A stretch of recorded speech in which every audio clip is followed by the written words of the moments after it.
with one person trapped. Woods was conscious when they arrived to pry him from this SUV that they're looking at. The conversation from paramedics at the scene was that the leg injuries were significant, which led him to having surgery. It's very fortunate that Mr. Woods was able to come out of this alive. I just hope the man's okay, and in the golf, whatever. 2021's been a heck of a year so far. What's going on, everyone? Welcome into First Take. Thank you so much for being with us this morning. Michael Collins, good to have you with us. We'll get to you in just a moment. Max Kellerman, Stephen A. Smith, I'm Molly Karam Rose, and you know where we're going to begin with the latest on Tiger Woods. So let's start there now. He's recovering from a lengthy surgery to repair what a doctor said Tuesday night were significant orthopedic injuries to his right lower extremity sustained in a single-car rollover crash hours earlier on a steep roadway in a Los Angeles suburb. Now, as a part of a statement on Woods' official Twitter account, his doctor at Harbor UCLA Medical Center said in part that Woods had multiple open fractures to his lower right leg, had a rod placed in his tibia, and screws and pins inserted in his ankle during an emergency surgery. The statement said Woods is currently awake, responsive, and recovering in his hospital room. Thank God. Stephen A., I'll start with you. What was your reaction initially when you heard about Tiger's accident? Well, initially, I was scared to death. Considering what transpired last January 26th with Kobe Bryant, his daughter Gianna, and 7 others in that fatal helicopter crash. Along with so many, stories involving death in the year 2020 coming into 2021. When you saw the accident, when you saw the truck and the details were not available to us at that particular moment in time, I feared the worst. I was scared to death that Tiger Woods was in a car accident and that ultimately it would prove to be fatal. As the hours went by, and I was summoned to Sports Center yesterday, we got news that came in first from his representatives talking about it was he had incurred leg injuries and he was being operated on. Once you heard that it was about his legs and what have you, the next emotional reaction I had was just relief.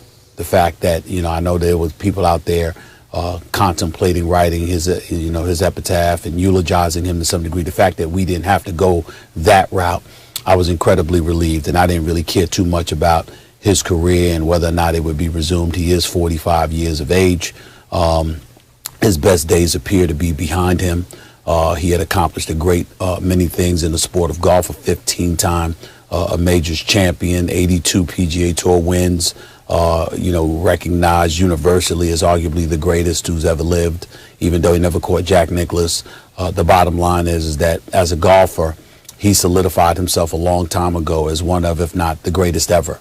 This was about the man, the human being, the father, and just hoping beyond hope that, he ended up okay. And so now that we're hearing about, his leg injury and what have you, the fact that we expect to see him again alive and well and spending time with his family, the emotion that comes to my mind is relief. But initially, to answer your question directly, I was scared to death. I thought that we were going to hear news that he had passed away, and that's what I'm relieved that's not the case.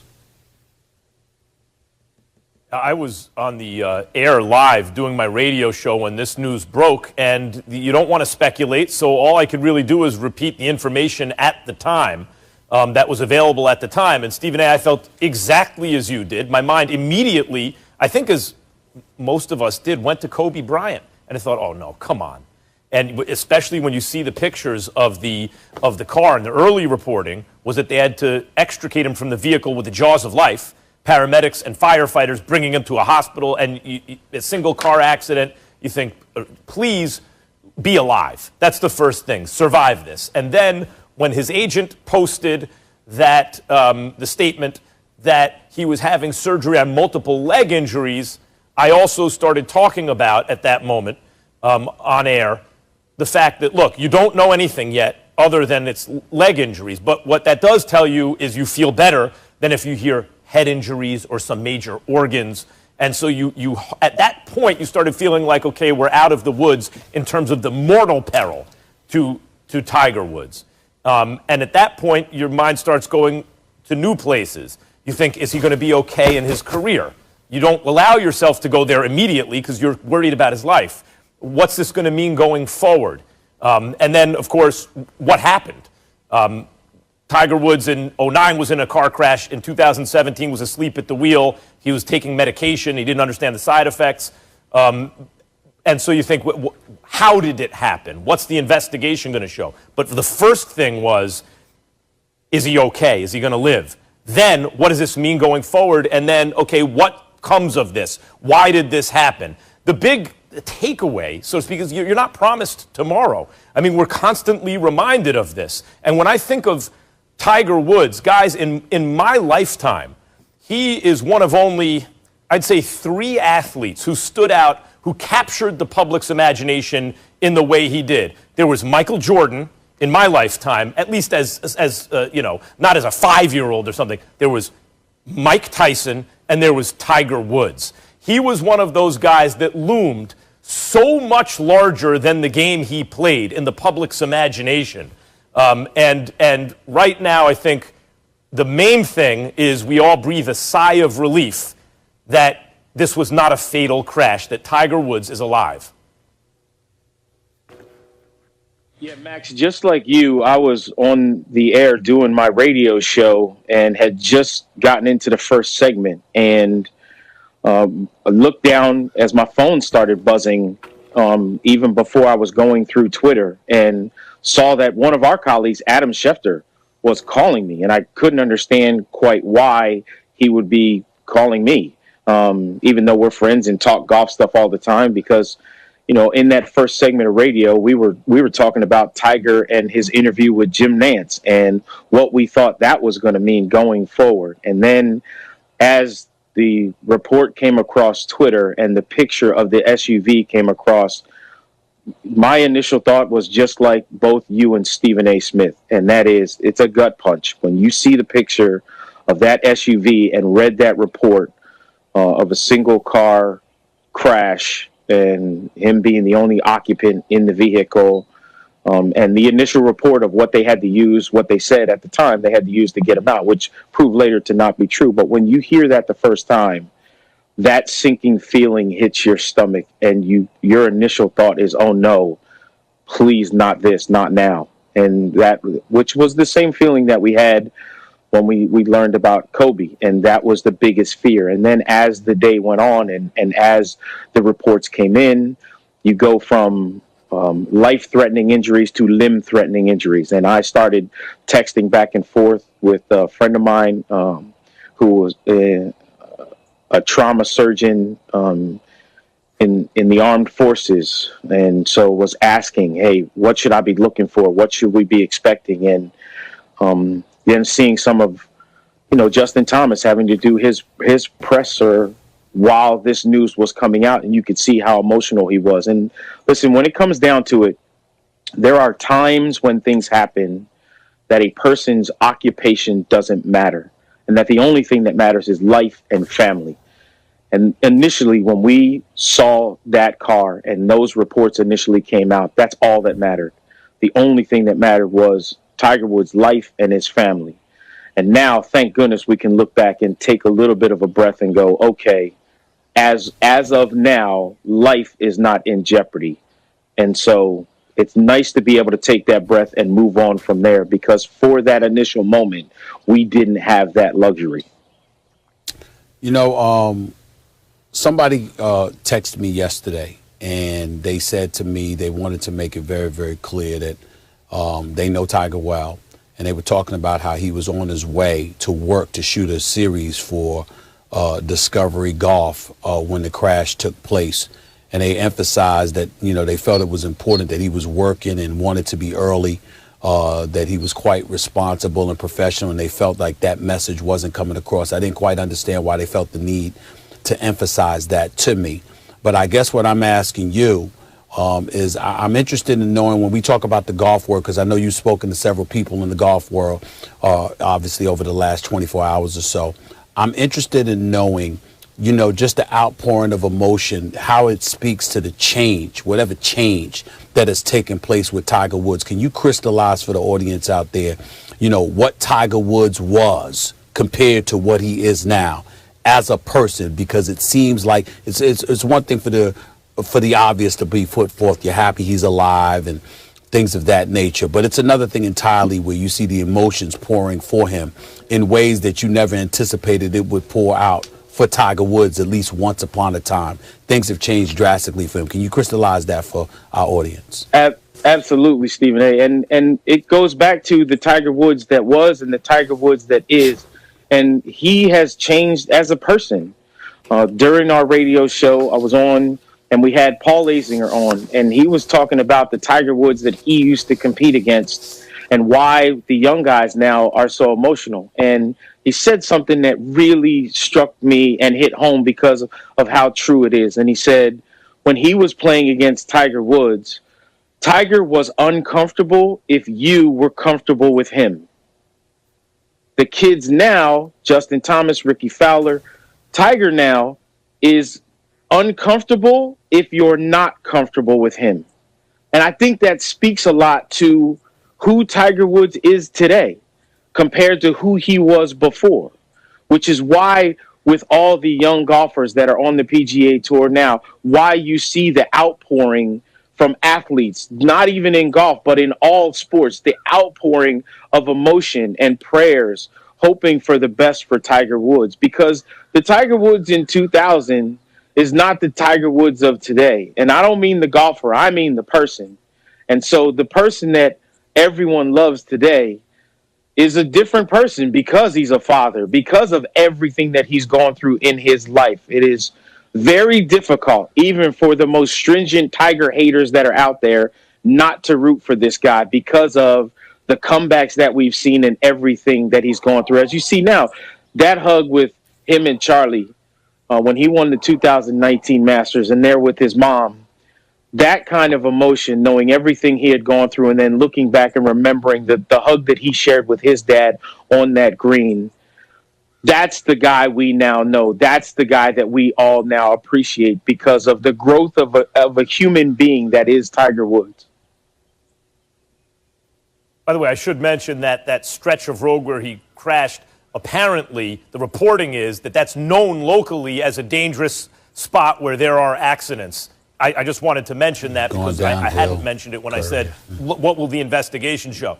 Piggybacking off of that question, Michael, in like movie making, in a script, ideally the emotional arc of the character matches the action, right? The arc of the action. And in Tiger Woods' case, as you're describing his emotional journey and where he wound up, he won his first major in forever. What was it, 11 years?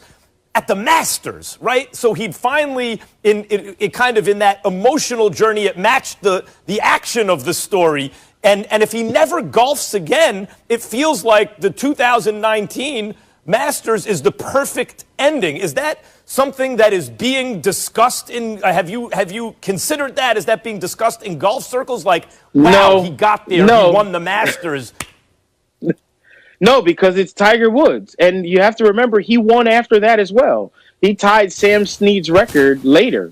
And so that's the one thing about golf. When you look at golf, there is no walk away like John Elway, like you win the Super Bowl and say, that's it. Hey, hats off, I'm out, and do the mic drop. That's very rarely, if ever, in golf does that happen because guys can keep playing. And remember, there's PGA Tour champions that is after, 50 that you could go play on. And I know Tiger, wanted to try and compete in the U.S. Senior Open. And if he won that tournament, then he would be the only player to have all USGA trophies in his house in history, which, Tiger loves stuff like that. So as movie-esque as it would have been for him to win that Masters and then just walk away into the sunset, maybe only playing in events with Charlie like we saw him do with the father-son last year, that's not quite how golf works. And so that's also why now you hear golfers talk about if there's one guy who would be able to come back from any injury out there, it's Tiger Woods, because what we've seen him go through before, how he won the U.S. Open in 2008 on a broken leg, how he came back through those back surgeries and, won the Masters. This is Tiger Woods we're talking about, so you never doubt him. Yeah. Michael, thank you so much for being the second. Called his meeting yesterday with Ben Roethlisberger productive. He also said that Big Ben assured him that he's committed to coming back to help the Steelers win. The Steelers have said Roethlisberger will not be back on his current contract because they can't afford his, get ready for this number, guys, whopping $41.25 million salary cap hit for 2021. Stephen A., how important is it for Big Ben to return to your Steelers? In case people don't know, you are a fan of the yellow and black. Well, it's very pivotal. Even though we look at Ben Roethlisberger and we question whether or not he can be the ingredient that leads them to a Super Bowl title, I personally believe it's the absence of a running game. They've had a bottom three running attack in the National Football League the last 3 years, which is just unthinkable for a Pittsburgh Steelers franchise that I've known and loved since I was a kid. But here's the bottom line. What other choice do you have? I think it's incredibly pivotal because as of right now, if you don't have Big Ben Roethlisberger, what you've got to defer to is Mason Rudolph or Dwayne Haskins. Here's my response to that as a Pittsburgh Steelers fan. Hell no. No way in hell should that be the case. Now listen. Big Ben Roethlisberger, I think he's prone to mistakes. I think if you get him to throw the football 50 times, he's going to make a couple of mistakes, relatively pivotal mistakes. I recognize that. But the brother still threw for nearly 4,000 yards. He still had 33 touchdowns and just 10 interceptions. He still completed over 65% of his passes. He's been to 3 Super Bowls. He's a 2-time Super Bowl champion. He does make plays. He does make enough big plays. And when you consider the plethora of weapons that they have available to them, whether it's James Washington, Juju Smith-Schuster, Claypool, Eric Ebron and the crew, the bottom line is you've got weapons to throw the football to. And you have somebody in Big Ben Roethlisberger who can throw them the football. He can't shrug off tacklers the way that he used to. He can't even scramble the way that he used to and extend plays to the degree that he used to. But he can still do it if you gave him a running game. My biggest issue for saying that Ben Roethlisberger's return is pivotal is the fact that there can't be a leaning on Mason Rudolph. I don't want to hear that Mason Rudolph is a new quarterback for the Pittsburgh Steelers. I just don't want to hear it. I don't want to hear it. I've seen enough of him. I don't believe in him. I believe in him as a backup. I believe in him as an emergency dude to lean on for a few possessions or even a couple of games. But the starting quarterback for the Pittsburgh Steelers, I'm going to say it again, hell no. And don't get me started with no Dwayne Haskins. I don't want to hear it. Let him show that he's professional enough to be in the league and to be responsible, Max, without getting himself in compromising situations during the Rona. Okay? You would think you know better as a quarterback to not expose yourself to the Rona, okay? But this dude was sitting up there being irresponsible. I don't know the details. I ain't going to get into the details, all right? This is a PG program, but damn it, he shouldn't have been in those situations, okay? So I'm not trusting him, and I certainly don't trust Mason Rudolph on a football field, and that is what elevates the level of urgency when it comes to Big Ben Roethlisberger returning as the quarterback for the Pittsburgh Steelers, because I don't know if they have the assets, Max, to pull off a trade and get a guy a quarterback, and I certainly don't believe they can do it through the draft. That's where I am with Big Ben. Well, Stephen A., you're being very emotional. Yes. May I say, you're being quite Absolutely. emotional. And you are a fan of the team. Yes. Allow me, even though everyone in our generation had a rooting interest, either Cowboys or Steelers, right? So I'm with you on the Steelers. But let me, as not a hardcore Steelers fan, give you an objective take here. Feel free. It would be real cool if Roethlisberger ended his career with the Steelers eventually, the only team he ever played for. Yeah. One of the greatest franchises ever. As a great quarterback, all that. The way Eli did for the Giants, same draft class, right? When you've won Super Bowls with a franchise and been to a bunch of them, and it's cool if you can do that. It ain't necessary. Joe Montana was the GOAT before Tom Brady was. Joe Montana didn't end his career in San Francisco. Tom Brady replaced Joe Montana as the GOAT. Tom Brady didn't end his career in New England. And even other guys who were just associated with franchises and didn't win Super Bowls but were excellent for a bunch of years, like Phillip Rivers in San Diego and later Los Angeles, or Donovan McNabb in Philadelphia. They didn't end their careers with the teams they started with. That's the NFL. So from that point of view, it'd be cool. It ain't necessary. That's one. Two, from the Steelers' point of view, Roethlisberger is a competent quarterback still, and he's clearly the best option that they presently have, at least that we're aware of. But he ain't going to win him the Super Bowl. I don't know if you can win a Super Bowl right now with Roethlisberger unless you are like the most loaded team in the league, given his age, the injuries, and the change in his game. Especially with the offensive line the Steelers have. That's why they don't run, because they don't run block. They don't pass protect. And then he lost his dude on the line who retired. Okay, so I don't think Roethlisberger makes the difference. But you say, yeah, but at least he's competent. The Steelers won't be like a laughing stock without him. But here's the thing you might be forgetting, Stephen A. They got Mike Tomlin. Mike Tomlin's never been under 500 in his career as a head coach, even without Roethlisberger, as little as, 13, 14 months ago? 15 months ago? Like, Belichick has been under 500 now. Not Tomlin. So what you know about the Steelers with Mike Tomlin as coach, they will field a competitive team. Does Roethlisberger make a difference? Yeah, but it's marginal in the sense that he ain't going to win your Super Bowl or make a deep playoff run, I don't believe, at this point. So from the Steelers' point of view, it'd be cool to have Roethlisberger. It's not the end of the world if you don't. And from Roethlisberger's point of view and the rest of ours, same sort of thing. Yeah, it'd be nice. It ain't that important, Stephen A. Well, you could say that. I disagree with you, again, because of Mason Rudolph and Dwayne Haskins. And even though I love me some Mike Tomlin, all right, you know how I feel about Mike Tomlin, my brother, big-time coach, and he deserves a lot of credit. This is the one point where you can, I pinpoint things because I'm a Steelers fan. For years, I had issues with the secondary. All these short dudes he puts in the secondary, but they're athletic and they can play. And now that you've got Minka Fitzpatrick back there with my boy Joe Hayden in the crew, I mean, I'm good with it. I would love a pass rush. I wish J.J. Watt would go to the Pittsburgh Steelers. Join the brothers. Join the brothers. Derek and T.J. Join the brothers and show up in Pittsburgh, J.J. That's the way to go. That's the way to go. But here's the deal, Max. I can't let Mike Tomlin or Kevin Colbert off the hook when the last 3 years your running game has been 29th or worse. This past season, it was dead last at 32. That's unacceptable. These are Pittsburgh Steelers we're talking about here. You got to be able to run the football, okay? And, yeah, you got to do some run blocking. And I think James Conner can play. He's not a scrub. I just don't view him as a game changer.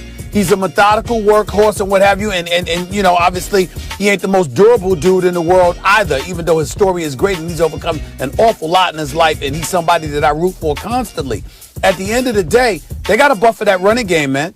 They got to buffer the running game. And if you do that, I think that Big Ben Roethlisberger can do a lot for you because you're not asking as much from him. The man has thrown for over 60,000 yards. He's attempted over 77,000 passes in his career. He's got 396 touchdowns on his resume. He has 201 interceptions, so I'm concerned about that. Not even a 2-to-1 ratio in terms of touchdown to turnovers. But in the end, if Big Ben Roethlisberger, if you can get him a running game, and that defense is still that defense, yes, Max, they'd have a shot to win it all. They would. Yeah, but you know what? Pouncey retired. And especially in the modern NFL, the center to the quarterback, forget about the relationship off the field or anything like that. That's so important. If anything, the offensive line, I know you're like, well, he's old, you can get a younger guy. It's likely to get worse at first. And then, Stephen A., the fact of the matter is, Roethlisberger is great. He's going to the Hall of Fame. The fact is, Terry Bradshaw, because of the 4 Super Bowl rings, it's not like Roethlisberger is going to replace him as the greatest Steelers quarterback in the eyes of the fans. What would my point is, there's nothing that says absolutely Roethlisberger must stay a Steeler. He's aiming for this, or without him they'll be terrible, or with him they'll win a Super Bowl. That's all they got. That's all they got. And remember, when you bring up my Steelers and you bring up Terry Bradshaw, we loved Lynn Swann. We love John Stallworth. But you know what? Franco Harris and Rocky Bly in that backfield didn't hurt. Okay? It didn't hurt. You need somebody to run the damn football. You need somebody to run the damn football. That's all I'm saying. Run the football. Facts. What a defense. Steelers finished the season at 12-4. I just want to mention this quickly, guys. Again, Big Ben, the $41 million, that would be the largest cap hit over a single season. That really is unreal money. He's going to take a pay cut, Molly. He's going to take a pay cut. No, of course, but I'm just saying, imagine he was about to make $41 million this season. That's nice. That was never we'll leave it there. When we come back here on On First Take, still no deal for Dak. Dak Prescott can be franchise tagged for the second year in a row from now up until March 9th. Dak still has no deal from Dallas long-term security or the tag. Here's our Ed Werder with his thoughts on the Cowboys situation. Even if they franchise tag him, I think they have to consider drafting a quarterback with the 10th overall pick. That's the highest pick they've had since 2016. With quarterbacks available in this draft and continuing uncertainty about Dak Prescott's long-term commitment, I think they would have to consider drafting a quarterback, even though that's not the way Jerry Jones has operated. The last time Dallas took a quarterback in the first round, that would be Troy Aikman back in 1989. Look who's here. It's about time I see my friend with some good energy. We're ready for our prom picture and our choral in just a bit. Swaggo, we'll get to you in a second. Obviously, this is your squad. It is beautiful. It is beautiful today. The fact that we matched it up and the other two guys look like they going to work on Wall Street. I'm just glad we adding some juice to this show today. Fashion sense. A little flavor, a little something, something. Anytime we need I spring. show up, there's juice, brother. Anytime I show up, there's juice. Okay. It's all right, though. I feel you. I feel The it. juice is loose. Okay, let's go. Mark is Stephen dressing A., like, should dressing Dallas like Crockett or draft? Tubbs from Miami Vice. It's 2021, brother. What are you doing? Clean. Clean. I'm living the clean life, We all Max. need a little That's color all. sometimes. That's right. So fresh and so clean. Stephen A., should Dallas draft a quarterback with that 10th pick? What do you think they should do? Hell no. And no quarterback should want to go there. All you got to do is see how they treat Dak Prescott and shouldn't even want to be there. That's number one. Number two, is Trevor Lawrence going to last to number 10? No. Is Justin Fields going to last until number 10? Likelihood, no. Is Zach Wilson going to last until number 10? Likelihood, no. And there's no other quarterback that anybody felt was worth mentioning at the number 10 spot anyway. I like this kid, Mac Jones, out of Alabama, but I don't expect, I think that he's considered a late first rounder, and I don't think anybody would take the chance of taking him that early, that high in the draft. Having said all of that, again, if those top two quarterbacks are not taken, if they're gone before, unless they fall at number 10, I don't think that you do that. My attitude is, if you're the Dallas Cowboys, you know what? How about Patrick Surtain out of Alabama? I mean, he's the leading cornerback in the national, and coming into the draft out of Alabama. And what this brother can do, potentially as a shutdown corner, I think can make Dallas's defense very, very elite. We know they need help on the defensive side of the ball. They've got several holes to fill in that regard, but having a shutdown corner to shut off one side of the field could definitely go a long way. I think that's the manner in which you go. You go about the business of prioritizing signing Dak Prescott, coming to your damn senses and doing what's right, and you call it a day. I don't think you should be thinking about bringing another quarterback into the equation, because that's just making more trouble for next season. First of all, Dak Prescott in all likelihood would be there because you'd franchise him. Secondly, Andy Dalton is no scrub. He's a backup that's capable of giving you starting minutes, at least for a couple of games or a few games or so. I think that is the route that you go. You do not draft a quarterback. You draft somebody on the defensive side of the ball, and primarily in this particular case, considering how big time Patrick Surtain is out of Alabama, I think you go that route. I think first, Ed Werder has had a very good, he's been all over this situation with good ways to think about it. For example, I quoted the other day, I actually think it was on Keyshawn, J. Will, and Zubin in the morning, Stephen A., on the radio. I think Ed was like, look, you wanted that fifth year of control so bad that you wouldn't take 4. Instead, you took 1. It doesn't make sense. So I like the way he's thinking about this, but I disagree with this. I'm with you here, Stephen A., unfortunately. You don't draft a quarterback 10 unless you love the guy. Like if Justin Fields falls to 10, yes, because he's considered, he has some of the same qualities Dak does, but maybe we don't know about the leadership and the professionalism because he hasn't been there yet. But physically, he seems like a souped-up version, maybe. So I get it. I get that. And then it restarts the rookie contract and all that. But if he's not there, why spend the 10th pick on it? Let's not forget, they got Dak in the 4th round. They might love a guy later in the draft. You don't have to use the 10th overall pick. And I'll tell you something else. Dallas has a lot of holes to fill right now. You mentioned a defensive back. Yes, Stephen A. A corner. They really need it. That's probably top. But I'll give you another idea here. The offensive line. The reason Dallas's offense got so great, not just Dak, because before that it was Romo.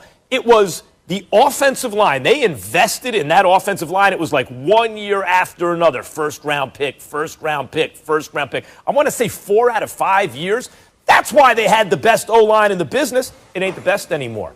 You've had injury. You've had retirement. You've had a whole bunch of stuff. And guys just continue to miss time because of injury. The O-line's not the same anymore. That offense won't be the same. So I would say, you're probably right. Corner first. I would look at the O-line if I wasn't looking at the corner. By the way, linebacker. Oh, my God. They have this tandem at linebacker that looks super like athletic and talented, but they underproduce. They have so many problems that they need to address high up in the draft. Quarterback isn't one of them, especially since they're giving Dak a contract. Let's not get crazy. Well, listen, first of all, we talking about this situation with a caveat. Obviously, we talking about should the Cowboys draft a quarterback if one of the guys we've been talking about in this draft falls to number 10, or they can make a move up to get him. Yes, it's smart because you don't want to be in Stephen A's team situation down the line. What Pittsburgh is in right now. Don't have a damn quarterback. Bad numbers on the book for their starting quarterback. You don't know if Dak is going to want to come back to Dallas. You don't know if this contract is going to get done. Max, I done heard everybody say what you just said. It's going to get done. They're going to sign. How? What evidence do you have to prove that a contract is going to get done? Because all the evidence leads me to believe that we'll be here again watching Dak Prescott play under franchise tag. And then guess what after that franchise tag? Either you're telling me that Andy Dalton is the future and you're going to use him as a bridge quarterback until you can identify one, or you draft one of these young guys, you figure out a way to get them, you don't have to pay them a lot of money, and just in case Dak Prescott, who, by the way, has all the leverage, decides, I'm going to depart from Dallas and go play somewhere else. You know what you got? A succession plan. You know who else was killed for that doesn't look so bad now? The Green Bay Packers. They got Jordan Love. Everybody lost their mind, went crazy. Oh, please. The bottom line is they have potentially a succession plan. Please, your team just signed Dwayne Haskins and Mason Rudolph is the backups. That's why Pittsburgh is in the situation they're in right now. I definitely don't like that. But in the same breath, don't talk to me about Jordan Love. You haven't seen him yet. Don't get me started on Matt LaFleur and what's going on in Green Bay. That's number one. Number two. They drafted him. They drafted him as a succession plan. I understand. We'll see whether or not there is a succession plan. We'll find out. We'll see. Secondly, and more importantly, here's the deal. Why are you talking about Big Ben Roethlisberger like that? I mean, 33 touchdowns, 10 interceptions, throw for 3,800 yards in 15 games. You talking like he a scrub or something like that. They don't have no offensive line, don't have any running game. All right, you put it all on him. I'm not saying that he's that dude anymore, but it ain't like the brother's a scrub. It ain't like he can't come in there next year and still do some things. You ain't got to be so disrespectful like that. What? What? You heard what I said? Number one, my argument had nothing to do with Ben Roethlisberger's ability. We know he's lost some ability, but we also know that if you insulate him with good people around him, he still can sufficiently carry a franchise in a way. Okay. But what you going to do after he leaves, Stephen A? Well, I understand that. Do you know Pittsburgh is going to have a quarterback next year? I do not know that. I do not know that, but I do know what they do have. Oh, wait a minute. I do know what they do have, and I do know in the case of the Dallas Cowboys, again, you're making the assumption that people are assuming Trevor Lawrence, Justin Fields, or Zach Wilson. They were just saying blanketly the Dallas Cowboys need to draft a quarterback. They didn't sit up there. Of course, if one of those three are available, you got to strongly consider that if you're the Dallas Cowboys. But here's the point. Guess what? My priority walking in, if I'm the Cowboys, I'm not thinking they're going to fall to 10. So if those three are not there at 10, then I need to prioritize elsewhere. I don't need to just grab a quarterback just to make sure I got a security blanket for Dak Prescott when I can get a Patrick Surtain or this kid Slater out of Northwestern as an offensive tackle or somebody else. I might need to go that route instead of just grabbing a quarterback just to make sure I got somebody that can throw a football because Dak Prescott's going to be gone. So you're not going to grab one this year just to put yourself in position to grab one next year? I'm sorry, I didn't hear your question, Marcus. What did you say? Marcus. Go ahead. Go ahead, Max. So you're going to draft a quarterback next year? Mm-hmm.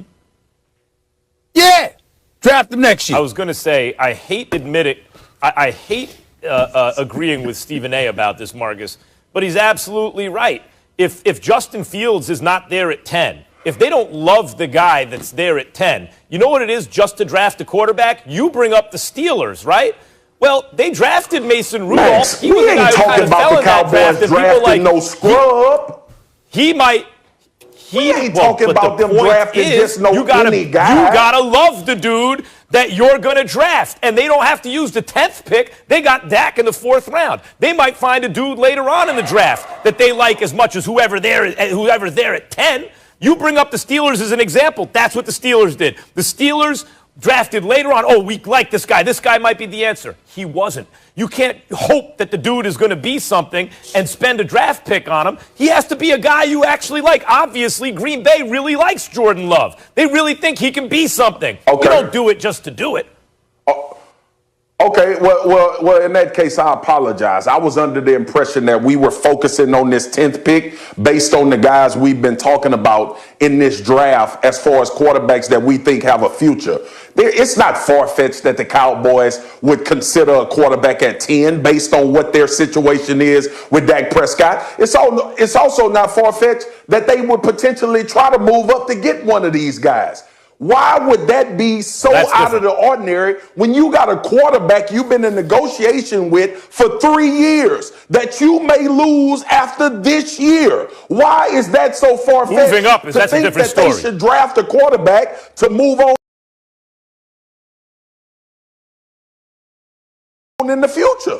I think anything can be perceived as far-fetched when it comes to the Dallas Cowboys and intelligent decisions based on what has transpired over the last 3 years. And I'm quoting accurately because that's essentially what some dude named Marcus Spears, a.k.a. Pastor Spears, that was saying on Get Up this morning. So I'm just saying, I mean, it's not beyond the run. I mean, anytime you talk about that making sense, well, duh, they don't really usually do that.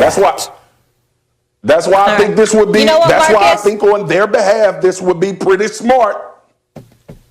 They ain't gonna listen. Marcus, since you and I look like Miami Vice, let's just drop them off on Wall Street, and you and I we'll head down and go get a Mai Tai Who the hell Miami told you Vice Marcus and Spears celebrate. look like Miami Vice? He might look like one of the bouncers for Miami Vice. I'll see you on NFL Live. I mean, come on. Oh my goodness. Bye, guys. All right, when we come back, we're talking all-star snubs. Which NBA player got snubbed from this roster? Max and Stephen A. have plenty. Programs have won 149 Southwestern Athletic Conference championships. Now let's hear from JSU's new head football coach, primetime, our friend Deion Sanders, who was interviewed on our behalf, I love this, by his sons and members of the Tigers football team, keeping it in the family. A lot of star power, Shador and Shai. Teary-eyed because the guys and presented me with the game ball, one of the best moments I've ever had in my professional sports career emotionally. What was the reason you wanted to be the head coach at Jackson State, and what really just brought you here? You guys, I wanted to coach you guys on the same team again. Before you knew we was coming, what brought you over here? God spoke in my spirit and challenged me to come here and provoke change, not just at Jackson State, but for all HBCUs, and level the darn playing field. The people want to know how far we're going to take it, though. I mean, we know. But we're going to the bridge, baby. And we're going to cross it. And we're going to go back across it. And we're going to go back across it again. When have we ever have done anything? I ain't never have done nothing. So we're going to do this thing like it has never been done before, but there's an expectation of that. You know, I have an expectation. I think what people got to understand is not only me, but several members of the coaching staff, we come from the pros, man. So our level and our thought process and our understanding is here, and what we've seen, what we've felt, and what we've dealt with in the Super Bowls and all that, and the playoff games. Man, we have experience, and we know how this look. How would you have coached a younger version of you? Here go Primetime 2.0 right now. How would you coach me, pretty much? Well, you are tough. You are the son to keep me on my knees and keep me praying, because you're challenging. You're very challenging. You always have questions instead of just doing what we tell you. You always have questions. He, on the other hand, he gets what I say later, but he internalizes it and he tries to incorporate it, but he'll see the fruit thereof of it later. But both of you guys are phenomenal players, and I think you're gonna play on Sundays one day. So how does it feel to be able to coach us now at the next level? Well, It feels good, but I hadn't been able to coach you guys at a college game. Both you guys are ineligible to play because he played last year in South Carolina. You still considered a high school kid, even though you graduated from high school. So you're not eligible to play till September 25th. As of right now, if my count is correct, I think we're at 192 days. Something like 192 days until we get down. September the 5th. So I'm counting those days down. Well, I walk towards the end zone and our conversation thereof that we will have. And when we hit that end zone, that pile on and come back the other way, it's time to get down. So since we got players that can't play and, the players are already here, what are you looking to get out of this season, this spring season? And you guys got to be excited. You guys got to be excited to understand that what we did this past Sunday, and we did that with probably 4 or 5 guys that is going to have to fight for a starting job in the fall on both sides of the ball. And that equates to a better special teams as well. And we were very dominant in all 3 phases of the game, and I was particularly happy about that. How do you think HBCUs will get big players coming out of high school? Well, everything. Every phase of it, we got to improve so that we can attract those type of kids. So we don't give them any reason not to. We want to give them every reason to. But I don't want a child just coming here because the uniform looks good or he think he's going to be on TV every week. I want him to come here because he think we can develop him and take him to the next level. That this is an address as well that can lead to the NFL. That's why I want him to come. What message do you have for Stephen A. Smith? Stephen A. is my dog. Stephen A. is my man. Even though sometimes we may disagree, but it's disagreeing out of love. I really do think Stephen A. is a national treasure that we hadn't yet recognized what all he brings to the table and how valuable he is to our community and to our people. All right, Deion already getting his first win. Look at that, 53-0 over Edward Waters. And next up, they have Mississippi Valley State, alma mater of the Hall of Famer Jerry Rice. And Stephen A., some kind words there. You heard Prime calling you a national treasure. That's not appreciated as much as he should be, especially by your community. I also want to mention, guys, I love the way they did that interview, Shiloh, Shador, and just seeing him interact with his sons. How much fun is that he gets the opportunity not only to be at an HBCU, help his own community, but also be with his family. So, Stephen A., I'll ask you this. What would be success for Deion at Jackson State? Well, he's got to be, you got to win football games, win division titles, win a conference championship. They will last won the division title, I think, in 2013. They will last won a conference championship in like 2007, if I remember correctly. Forgive me for diverting away a little bit. I didn't know that he had said that about me, and I'm really humbled and touched by what he had to say. Deion and I have been friends for years, and he's my brother. I love him dearly, and I have so much respect for him. Knowing what he stands for, knowing what he's about. We share a lot of, private and intimate conversations with one another throughout the years, and I know how passionate he is about coaching, but I also know how passionate he is about being the leader of young men. And that's what being a part of an HBCU program is all about. And he alluded to it earlier in the interview with his sons. And obviously they look like him, they can ball, and you can see how much of a proud papa he is. And I love the imagery of them talking to him and interviewing him, because just like he has strived to influence them, obviously, all their lives as their daddy, this is what he wants to do. Obviously to a lesser degree, to young men, young African-American men throughout this nation. This is a man that wants to make a difference, and he knows that he has to utilize football to some degree in order to pull that off. So when you talk about him coaching this football team and striving for it to be successful, Max, he understands what it's going to lead to. The more successful he is at Jackson State, the more it shines a light on a program. As a light is shined on a program, ultimately he knows he can be the conduit to it shining a light on HBCUs, which is where a lot of black men choose to attend colleges and universities and ultimately graduate from it and go on to be contributors to our society in a very, very positive manner. And so for me to have to talk to him to have the pleasure of having talked to him about this on several occasions, for him to be a part of an HBCU program and to lead them. He knows he's got to win, and everything about him says he's a winner. He was a winner in professional sports. He was a winner on a collegiate level. Individually, he's the greatest cornerback that's ever played football. But I'm here to tell y'all something. I don't give a damn what you see about him as an athlete, a football player, or now as a coach.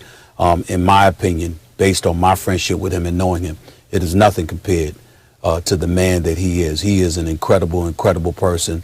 I love him like a brother. He's near and dear to my heart all the time, and nobody roots for him more than me.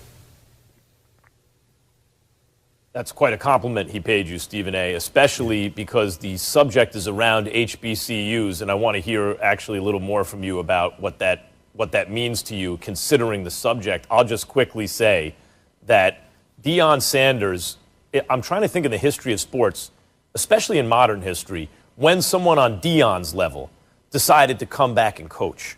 Like Michael Jordan didn't coach. You know, who was he a head coach for? Or Lawrence Taylor, or whoever it is, Joe DiMaggio, or the greatest players throughout history generally don't come back and coach. And certainly at a place that represents the kind, in certain respects, their beginnings. That is unique. And a lot of times it's because the super talented don't understand what it takes for like normal human beings, not supernaturally gifted human beings, to win. They get frustrated, right? Like, why can't you do it the way I did it? And that's not Deion Sanders. He's in the argument for greatest athlete of all time, considering the way he played football especially, but also baseball. And what he's showing now at this point of his life is a new dimension, especially when you consider the way he was treated by the media early in his career. He's being selfish by trying to play two sports, stuff like that. We see a real selflessness and sense of purpose that he hasn't been given enough credit for. But I'm curious to know more about your feelings, especially more than your thoughts, with that compliment he paid you, especially around the issue of HBCUs.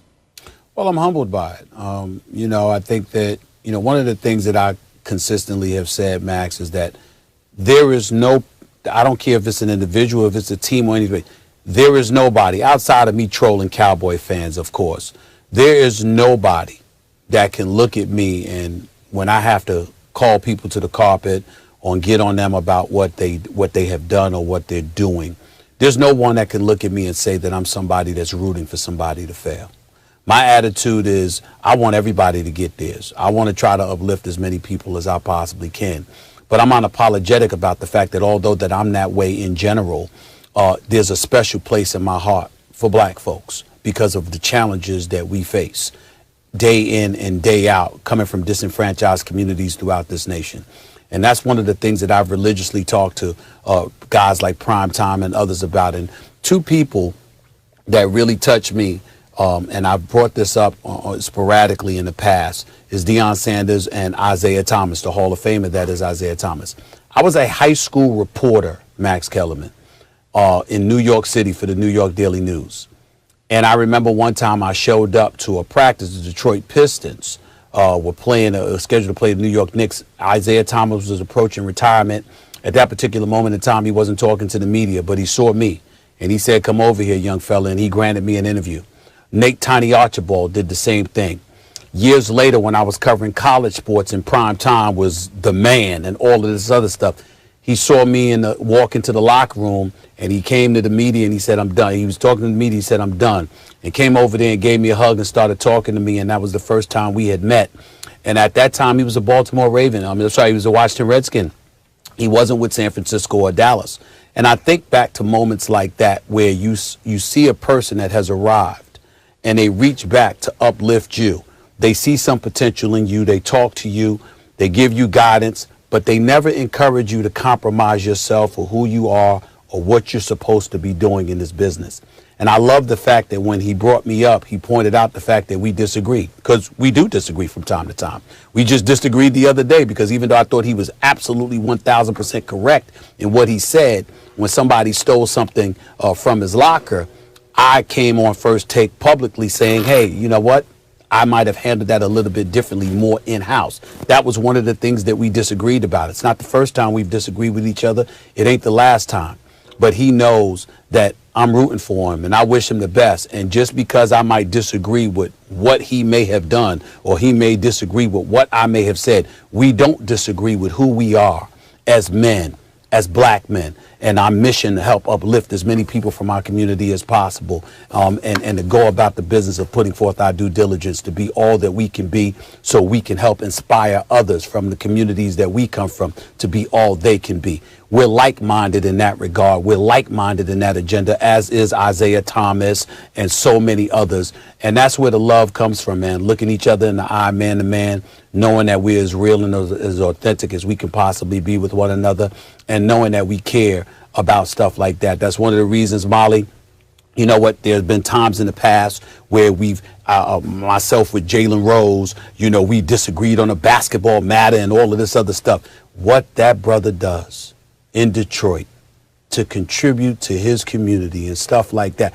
I mean, it's just, you see Ryan Clark, he's got a fitness center. He's helping out young brothers in the NFL on the come up. I'm just so humbled and yet so proud to know so many people by being fortunate enough to work in this business and work for ESPN and beyond, to come across all the brothers and sisters that I know who go about the business of trying to extend themselves to help others on the come up, to recognize the fact that, you know what, it don't mean a damn thing if you at the top all by yourself and you ain't doing anything to reach back and help people to ascend to the levels that you are. So many people in our line of work are doing the same thing that I strive to do every day. And when we look each other in the eye and we know we're like-minded, it's a beautiful, beautiful thing to see. It's a beautiful, beautiful thing to hear. Again, I'm humbled by what he had to say to me, about me, but I feel the exact same way about him. I love him dearly, as I do all those other people that I mentioned, because I know who they are. I know what they stand for. And when it comes to HBCUs, that's just added incentive to love him even more. And I'm really humbled by what he had to say. No question. It's about paying it forward. And I can't wait to see what he does at Jackson State. All right, fellas, we will leave it there. When we come. All right, now it's time for the students, fellas, to decide the debate. And we are going to start with criminal justice major Javius McInnes. And my question for you, Stephen A. Smith, is do you think Kevin Durant and the Brooklyn Nets are going to be able to win a championship this year? Yes. Yes. Yes. The only hiccup potentially is Anthony Davis coming back 100%, which I don't think is going to happen. The Brooklyn Nets are my favorite to win the chip. Yes. Yeah, I mean, look, if AD doesn't come back 100% healthy, I agree with you. There could be hiccups on the way. I'm not positive they get by the Sixers. And if AD is healthy, that's a hell of a finals. Maybe I would take the Lakers there. But, woo, the Nets are a whole lot of, and now they're starting to play defense. They are a problem. All right, next up, fellas, we got Warren Newman, also a criminal justice major here. Warren. I want to know, what do the New Orleans Pelicans need to win the championship? They need a few things. I got to give Brandon Ingram some credit where credit is due. He's averaging 24 a game. He's shooting 46% from the field. He looks impressive. I'm shocked that a Stan Van Gundy team is ranked like 25th defensively. I'm shocked by that. I expected him to be better defensively because he's such a damn good coach. But I think they'll get their act together. But I think that, you know what? I think they need an elite point guard, to be quite honest with you. I really, really do. You know, Brandon Ingram and Zion Williamson, they're going to do their thing. I get that. I like some of the young pieces that they have, but I think they need an elite floor general. I would love, Max Kellerman, for example, to see a young Chris Paul with those guys. That would have been special. Just as an example. Young Chris Paul is an improvement there, although I think they have talent there, too. You look at that roster, it's good, it's young, it's improving. Yeah. The answer is time. They need experience, and before you talk about anything else they need to add, Zion's got to take the next step eventually. I'm not saying, he hasn't done it already. You know, it's very early still, and he's very young. Second year. But in the next couple of years, Zion Williamson's got to become an MVP candidate. And if he can do that, the Pelicans will be in contention for a championship. In fairness to him, though, Max, his second year, The brother's averaging 25 on 61% shooting. Oh, he's a monster. I mean, damn. It's not too far off. This is what I'm trying to say. Zion's doing his thing now. He's a beast. He's a beast. But also, Brandon Ingram, as much as he's putting up those numbers, I don't look at Brandon Ingram and think that's one of the 10 best players in the league or even in the West. He's good, so though. I think also he has to take the next step, and he's taken a bunch already. He is showing that he's better than Kyle Kuzma at this point. Oh, yeah. And again, Zion will join us on Friday. Finally, guys, we have a biomedical engineering major, Kayla Owens. My question is, do you think the Dodgers will be repeat champions of the World Series? Ooh, go ahead with that one, Max. I'll give you that one first. I would say this. Baseball is more luck-based than, let's say, the NBA, basketball, where you can run all your plays through your best players and all that. There's less to chance. But this is the thing about the Dodgers. They play money ball with money. They have the best analytics or among them. They got the biggest payroll or among it. And when you look at the way they construct this team, Stephen A., there are things you can do to tilt the postseason, a small sample size in your favor. You can get hitters that don't have a huge variance in terms of how they hit good pitching and bad pitching. Those guys will tend to hit better in the playoffs. The Dodgers are aware of all these things. Swing and miss stuff from your starting pitchers. They bring on Trevor Bauer to a team that just won the World Series, and now we're asking, do they even need Clayton Kershaw back? After he got the monkey off his back by pitching the way he did in the postseason and winning a World Series finally. Yeah, the Dodgers are probably the favorites to win the whole thing again. They should be the favorites, Max, and I'll give you a more simplified reason, because taking into account all those things you just said, which was right on the money. Here's the deal. They got the monkey off their back. 1988 was the last time they won a World Series. They had numerous bites at the apple and they didn't get it done. And then in bubble play, I tell you right now, during the coronavirus pandemic, with sparse crowds and things of that nature, it was incredibly exciting watching that World Series. It really, really was. And to see them, get that monkey off their back, the proverbial monkey off their back, I think now it's easy sailing. I think this upcoming World Series, as much as I hate to admit it because I'm a diehard Yankee fan, I think it'll be much easier to capture than last year's. Hey, Stephen A., real quick, 2 words, too, that we have to say. Mookie Betts. Whew. That dude, I understand, in a league with Mike Trout, it's hard to say anyone else is the best player, but he might be the dude you want. He is exciting and shows up. You did say big 2 moments. words. You did say 2 words. Let's go. We got some debating. Well, come on. Mookie Betts. Not 15. Really quick, before we get to the debate, I just want to say thank you to JSU for making today really special for us, the faculty and the students. All right, the NBA announced the reserve selections for next month's All-Star Game in Atlanta on Tuesday night, and there were some notable omissions that had the NBA world on fire last night. Let's bring in our guy, Kendrick Perkins, to join us as we dive into this conversation. KP. Kendrick, we'll get to you in a moment. Stephen A., you're up first. Who was the biggest all-star snub? This hurts to admit to you. I think it was Devin Booker. And the reason why I say it hurts me to say, in the interest of full disclosure, y'all know that not only do I do this show and I host my other show, Stephen A's World, and Sports Center, with Stephen A for my NBA show, but I'm also executive producing a docuseries, Why Not Us, on the North Carolina Central University basketball program. It's me with Roadside Entertainment and CP3, Chris Paul. And the reason why I say it hurts me to say this is because I love Chris Paul and I love his game and I love the fact that he's an all-star. But if you're going to pick a Phoenix Sun, it was supposed to be Devin Booker before Chris Paul. That's my issue. I look at all of these guys. All of these guys on the squad are deserving of being on the squad. Somebody was going to get snubbed, and we get that. But when I look at the Phoenix Suns, you're 20-10. Okay, you're 20-10. You're the top 4 seed in the Western Conference as we speak. Okay, Devin Booker is leading the way with 24 a game on 50% shooting. He's balling and nearly 40% shooting from 3-point range. He's gotten better. They're a top 4, top 5 defensive team in the NBA. Monty Williams, oh, by the way, look, when we sit here and we talk about the paucity of black coaches in the National Basketball Association, black men that have been assistants for years that are getting bypassed and ain't getting the opportunity. I mean, there have been examples before. But the job that Monty Williams is doing in Phoenix, is anybody paying attention? 8-0 in the bubble. People thought it was a fluke. They come out. They start off 11-9 or something like that. They've won 9 of their last 10 games. They are balling. And Devin Booker is leading the way. Love CP3. Love him. And happy for and proud of his leadership with the NBPA. Proud that he gets on the court and do what he does. But if there was a Phoenix Sun that was supposed to be on the All-Star game, on the All-Star team out of the Western Conference, it was supposed to be Devin Booker before CP3. And I think even CP3 would agree with that. I'm sorry.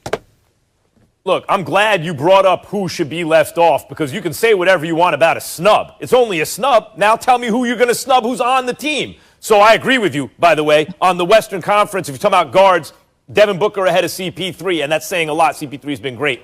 But I'll tell you something else. Devin Booker has to be on the team. He has to be on the team. I don't care what you have to do, because it's an all-star game. And the star appeal and the spectacular nature of someone's game has got to matter in a tiebreaker. Even sometimes, I'll tell you, Paul George's a great two-way player. He's having an all-star season, the whole thing. You want to say, well, actually, technically, he's more valuable because of this and that. I would take Devin Booker before I took him. I got to be honest. I would take Devin Booker before a whole bunch of guys. They were 8-0 in the bubble. They were undefeated in the bubble. They win twice as much as they lose this season. And his game reminds me of, we talk about attitude and who reminds you the most of the Mamba mentality and everything. But his offensive game reminds me of a little mini Kobe Bryant. Like, what can't he do offensively in terms of scoring? Devin Booker's got to be on the team. Look, Stephen A. Max, I don't disagree with either one of you. I strongly believe that Devin Booker should be on the team, and I do believe he got snubbed. But here it is. I come from old country Beaumont, Texas, and I was raised by my grandparents, and my grandmother is from Louisiana. And when someone makes a dumb mistake, she used to always say, God bless their heart, baby. They don't know no better. And that's how I feel about the coaches right now. Because the way that they did Domantas Sabonis is just ridiculous, okay? This guy is so valuable to the league. It's crazy. He is a baby Jokic. He does everything for this Pacers team. He is averaging 21 points, almost 12 rebounds a game, with 5 dimes a game. The offense runs through him. It's nothing that he can't do offensively. You talk about a great passing big, he's up there. You talk about a great rebounder, he's up there. You talk about a guy that's able to put it on the floor and put it in the basket in majority of the ways, he's up there. Now, who would I take off the list in the Eastern Conference? Is Big Vucevic. I always struggle with his name. But I would take him off for the simple fact that the coaches vote for the reserves, okay? And they always want to move the goalposts, and they say, oh, we want to vote someone in that is performing at a high level individually and impacting winning. The Orlando Magic are not winning right now. So how did he make it above Sabonis? Well, Sabonis has to get his just due, and I feel like he was the biggest snub. That's a good choice. I still don't think it's bigger than Devin Booker, but that's a damn good choice that you make. I know we got to move on. The only thing that I want to say is, Big Perk, I got to get on you about something. If you want somebody to come at you on a debate show, man, you can't be bringing up Grandma. How we going to disagree with Grandma? You can't do that to us. I mean, what we supposed to do? We can't come back at you and hey, we don't care about what Grandma did. No, of course we do. We can't say anything about Grandma. You can't do that to us. That's handicapping us, man. No, but Stephen A., I just wanted to throw that Louisiana slang out there because, when they say bib, he be saying that a lot. That's all. Okay. All right. I'll go with Stephen A., I'm trying to get Granny on the radio show. Yeah, I'm trying to get Granny on the radio show. And I'll tell you something else. I think she wants to come on, and Perk is keeping us apart. That's right, Perk. I said it. Nah. I want Stone on First Take. That's who I want on First Take. I want the little one right there, Mac. You remember? That's who I want on First Take. That's who I want to see on First Take. That's who I want to see.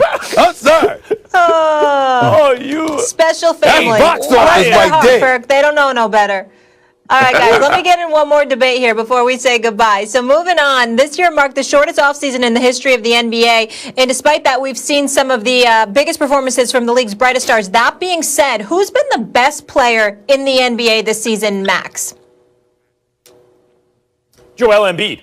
At this point in the season, Joel Embiid's been the best player in the NBA. Let me tell you something. This shocked me. First of all, offensively, look at all the numbers. He's been the best. Look at all the numbers. He's been the best offensively. Defensively, I would argue, he's also been the best. There's offense and there's defense. Well, what else is there? There's winning. His team has the best record in the conference. They can't win without him. Much better record with him than without him, in spite of the fact that Simmons is also playing very well. No, it's Joel Embiid, and here's something that blew my mind. Guys, do you know who has the highest scoring average per 36 minutes in the history of the NBA for their careers?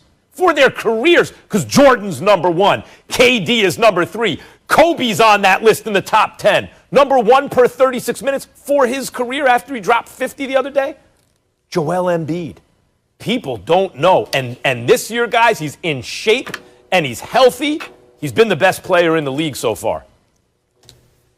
Well, with all due respect to GOAT LeBron James and Joel Embiid and Big Jokic, the best player in the league this year, February 24th, 2021, has been James Harden.